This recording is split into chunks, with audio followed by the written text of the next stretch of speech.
আসসালামু আলাইকুম।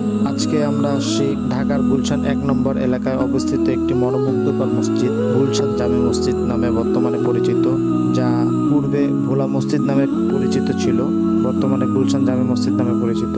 এই মসজিদটি ইতিহাস শুরু হয় ভোলা জেলার কিছু ধর্মপ্রাণ দানশীল ব্যক্তির হাত ধরে।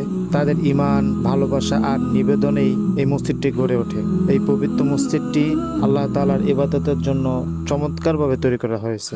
এখন এটি গুলশান এলাকার অন্যতম সুন্দর মসজিদ হিসেবে পরিচিত।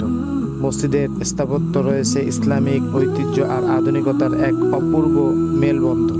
মার্বেল পাথর, দেয়ালে সুন্দর খিলান, প্রশস্ত নামাজ ঘর এবং মনোমুগ্ধকর আলো। আমরা ইচ্ছা পোষণ করেছি ১,০০০ মসজিদে নামাজ পড়ব। আমাদের এই মসজিদটি হচ্ছে আজকে ১৫তম মসজিদ। এই মসজিদে আমরা নামাজ আদায় করলাম।